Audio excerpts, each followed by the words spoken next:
recite Durood Sharif. Allahumma salli ala Muhammadin wa ala ali Muhammadin kama sallaita ala Ibrahim wa ala ali Ibrahim innaka Hamidum Majid.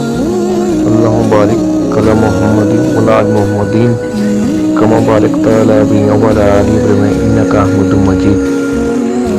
اللہ تعالیٰ قرآن پاک کی سورت number 2 سورت بقرہ آیات number 280 میں ارشاد فرماتا ہے ترجمہ: اور اگر کوئی تنگی والا ہو تو اسے آسانی تک مہلت دینی چاہیے، اور صدقہ کرو تو تمہارے لیے بہت ہی بہتر ہے اگر تم میں علم ہو۔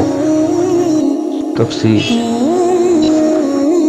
اسی آیات سے شریعت میں یہ حکم نکالا گیا کہ جو شخص ادائے قرض سے عاجز ہو گیا ہو، اسلامی عدالت اس کے قرض خواہوں کو مجبور کرے گی کہ اسے مہلت دیں، اور بعض حالات میں وہ پورا قرض یا قرض کا ایک حصہ معاف بھی کرانے کی مجاز ہوگی۔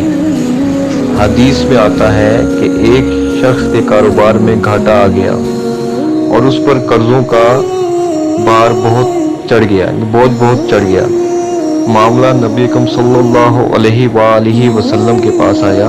آپ صلی اللہ علیہ وآلہ وسلم نے لوگوں سے اپیل کی کہ اپنے اس بھائی کی مدد کرو، چنانچہ بہت سے لوگوں نے اس کو مالی امداد دی، مگر قرضہ پھر بھی صاف نہ ہو سکا، یعنی قرضہ پھر بھی ادا نہ ہو سکا۔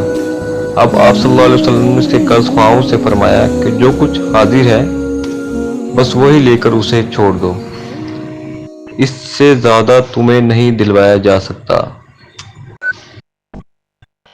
فقہا نے تشریح کی ہے کہ ایک شخص کے رہنے کا مکان، کھانے کے برتن، پہننے کے کپڑے اور وہ حالات جس سے وہ اپنی روزی کماتا ہو، کسی حالت میں فرق نہیں کیا جا سکتے۔